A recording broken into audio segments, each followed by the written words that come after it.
ఉన్నారు. ఆ మోడల్ను మేము కూడా ఫాలో కావాలని చెప్పేసి ఇతర రాష్ట్రాలలో ఉన్న అధికారంలో పార్టీలు కూడా ఆలోచన చేస్తున్న విషయం అది అందరికి తెలిసింది. It's a known fact. So ముఖ్యమంత్రి గారి పాలన పట్ల ప్రజలందరూ కూడా సంతోషంగా ఉన్నారు. దాన్ని చూసి తట్టుకోలేక కడుపు మంటతో అంటే పిచ్చి కుక్కలాగా ఒక వ్యక్తి మాట్లాడుతున్న తీరును మనం గమనిస్తా ఉన్నాం ఈ మధ్యన. కనీసం పిచ్చి కుక్క అన్నా ఒక్కొక్క సందర్భంలో కామ్గా ఉండొచ్చు, సందర్భాన్ని బట్టి మురిగే అవకాశం ఉంటుంది పిచ్చి కుక్క అయినా కూడా. కానీ ఇప్పుడు ఆ బీఆర్ఎస్ పార్టీలో ఉన్న ఒక పిచ్చి కుక్క ఆ పార్టీకి వర్కింగ్ ప్రెసిడెంట్ గా పనిచేస్తున్న మిస్టర్ కేటీఆర్ మాట్లాడుతున్న తీరును ప్రజలు అసహించుకుంటున్నారు. ఆ భాష ఆడ ఎవరో కొందరు ఇమ్మడి ఉన్న వాళ్ళు సపోర్ట్లు కొడుతున్న కొద్దీ ఆయన ఏదో నేను ఉద్ధరిస్తున్నా, నేనేదో సాధిస్తున్నా, నేనేదో మాట్లాడుతుంటే చాలా మంచిగా ఉంది, ప్రజలు నన్ను హర్షిస్తున్నారనే లెక్కల ఆయన మాట్లాడుతున్న తీరు. పదే పదే మా ముఖ్యమంత్రి గారి గురించి మాట్లాడుతూ ఉన్నాడు, మా ముఖ్యమంత్రి దమ్ము గురించి మాట్లాడుతూ ఉన్నాడు. సరే అరే ముఖ్యమంత్రి దమ్ము గురించి ఇక్కడ ఉన్న తెలంగాణ ప్రజలకే కాదు భారతదేశంలో ఉన్న వాళ్ళందరూ కూడా తెలుసు. ముఖ్యమంత్రి గారు ఏ విధంగా ఈరోజు మీ ప్రభుత్వాన్ని, ఒక నిరంకుశ ప్రభుత్వాన్ని, మాకు ఇంకా తిరిగే లేదన్న ప్రభుత్వాన్ని పడగొట్టి ఈరోజు ఈ రాష్ట్రంలో ప్రజాపాలన తీసుకొచ్చిన వ్యక్తి మా గౌరవ ముఖ్యమంత్రి శ్రీ రేవంత్ రెడ్డి గారు. ఆ విషయం మీకు కూడా తెలుసు. ఈరోజు రేవంత్ రెడ్డి గారి పేరు తలవందే మీకు నిద్ర కూడా పట్టే పరిస్థితుల్లో లేరు. రేవంత్ రెడ్డి పేరు చెప్తే చాలు ఈరోజు మీ కుటుంబంలో మీ లాగులలో తొండలు పరిగెడుతూ ఉన్నాయి. సో ఆయన పేరు చెప్తేనే పేపర్లలో రాస్తారు, టీవీలలో చూపిస్తారనే ఆలోచనతోన పదే పదే మా గౌరవ ముఖ్యమంత్రి గారిని దుర్భాషలు ఆడుతా ఉన్నాం. మిస్టర్ కేటీఆర్, దమ్ము గురించి మాకు కూడా మాట్లాడడం వచ్చు. ఆ భాష నీవు ఉపయోగిస్తున్న భాష మేము మాట్లాడతాం. నిన్ను అవులే అంటాం, మెంటల్ గాడ్ అంటాం, ఇంకా చాలా ఉన్నాయి అనాలంటే. కానీ మాకంటూ ఒక సంస్కారం ఉంది, మాకు ఆ సంస్కారం అడ్డొస్తుంది కాబట్టి మేము మాట్లాడలేకపోతా ఉన్నాం. కానీ నువ్వు వాగుతా ఉన్న వాగుడ చూస్తా ఉంటే ప్రజలు అసహించుకుంటున్నారు. మీకు ఆల్రెడీ ప్రజలు 2023 నవంబర్ 30వ తారీఖు జరిగిన ఎన్నికలలో బుద్ధి చెప్పారు, పార్లమెంట్ ఎన్నికలలో బుద్ధి చెప్పారు. అదేవిధంగా ఎమ్మెల్సీ ఎలక్షన్లలో వచ్చే వరకు మీకు క్యాండిడేట్స్ దొరకలే. ఇప్పుడు లోకల్ బాడీ ఎన్నికలలో కూడా అదే పరిస్థితి మీకు.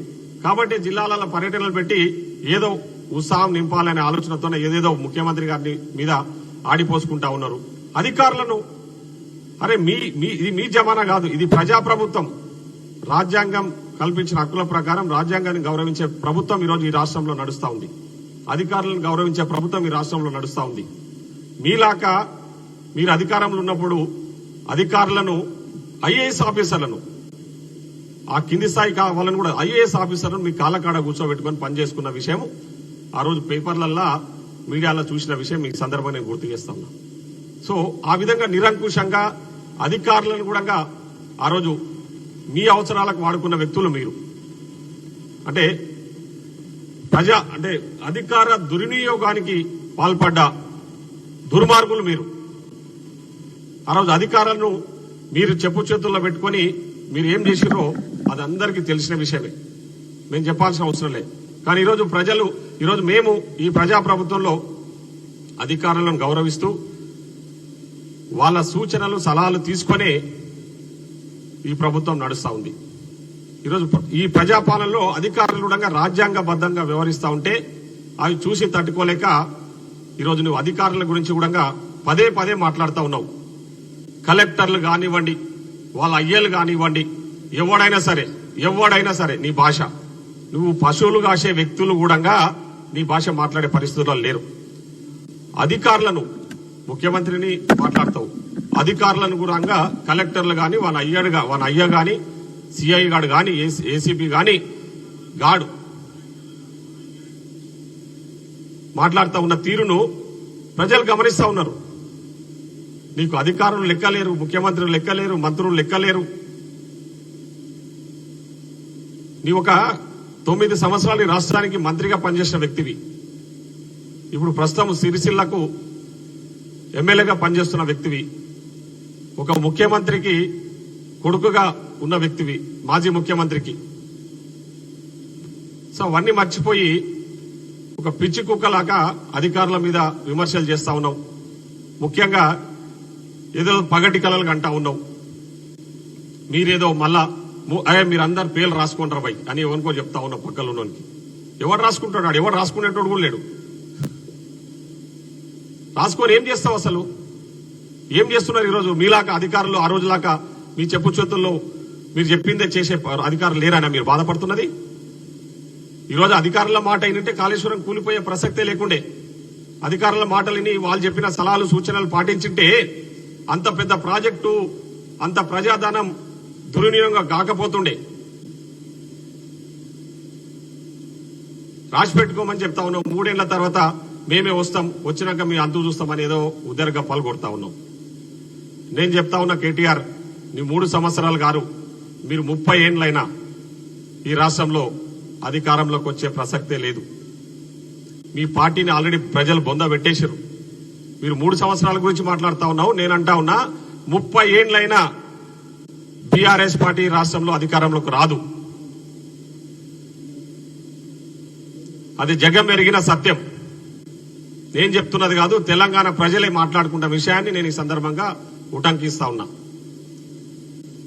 కాబట్టి నీవేదో నీ ఊకదప్పుడు ఉపన్యాసాలకు ఉత్తగా ఉరుకులాడి నువ్వేదో బెదిరిస్తే ఎవరో బెదిరుకుంటున్నారని ఎవరు భయపడతలేరు. ఏదో ఆడ మీటింగ్లలో సపర్లు కొడతారని చెప్పి మాట్లాడుతున్నట్టున్నావు. దానివల్ల ఉపయోగం ఏం లేదు. ఎవడు భయపడేటోడు లేడు. మళ్ళా చెప్తా ఉన్నా, 3 సంవత్సరాలు కాదు 30 సంవత్సరాలని ఈ రాష్ట్రంలో నీవు అధికారంలోకి వచ్చే ప్రసక్తే లేదు. నువ్వేమయ్యేది కూడా ఇంకా లేదు, అయిపోయింది. మీకు అవకాశం 10 ఏళ్ళు ఇచ్చిర్రు. ఆ అవకాశాన్ని దుర్వినియోగం చేసిర్రు. మీరు, మీ ఫాదరు, మాజీ ముఖ్యమంత్రి కేసీఆర్ గారు, మీ కుటుంబ సభ్యులు అందరూ కలిసి ఈ రాష్ట్రాన్ని అధికారాన్ని అడ్డం పెట్టుకుని అధోగతి పాలు చేసిర్రు. ఆ ఇచ్చిన అవకాశమే చాలా ఎక్కువ. మళ్ళా మీకు అవకాశం ఇచ్చే ఆలోచనలో ఎవరూ లేరు. ఈడ తెలంగాణ ప్రజలు మిమ్మల్ని ఎప్పుడో దూరం పెట్టేశారు. మీ పార్టీని ఎప్పుడో బొంద పెట్టేశారు. మీ గురించి ఎవరు ఆలోచన చేస్తలేరు ఈడ. ఆ విషయం మీకు కూడా తెలుసు. కాబట్టి పదే పదే రేవంత్ రెడ్డి గారి గురించి, రేవంత్ రెడ్డి గారి దమ్ము గురించి మాట్లాడుతా ఉన్నావు. దమ్మున్న మొగోడు కాబట్టి ఈరోజు ఈ రాష్ట్రాన్ని గొప్పగా పాలిస్తున్నాడు రేవంత్ రెడ్డి గారు. నీవేదో రేవంత్ రెడ్డి గారి దమ్ము గురించి నువ్వేదో మాట్లాడితే ఇదే ఎవరో ఆలోచన చేస్తారనుకుంటున్నావు. ఓ దమ్మున్న మొగోడే ఈ రాష్ట్రాన్ని ఈరోజు పాలిస్తా ఉన్న విషయాన్ని అందరికీ తెలుసు. ఆయనకు దమ్ముంది కాబట్టి ఈరోజు మీరు విధ్వంసం చేసిన రాష్ట్రాన్ని, విధ్వంసం చేసిన ఆర్థిక వ్యవస్థను చక్కదిద్దుతూ ప్రజాపాలన అందిస్తున్న దమ్మున్న ముఖ్యమంత్రి మా రేవంత్ రెడ్డి గారు. ఆ విషయం అందరికీ తెలుసు. నీవేందో బొచ్చుగాడు న్యూ సర్టిఫికెట్ ఇచ్చేదేంది? పదే పదే దమ్ము గురించి మాట్లాడుతా ఉన్నావు. సో ఇప్పటికైనా నీ భాష, యాస మార్చుకుంటే బాగుంటది. లేకపోతే బిడ్డ అనుకుంటున్నావు నువ్వు మా కార్యకర్తల తిరగబడి మేం పిలిపిస్తలేము. మేం పిలిపిస్తే నీ బట్టలు కూడా తీసి ఊరేగిస్తారు అనుకుంటున్నావు నువ్వు.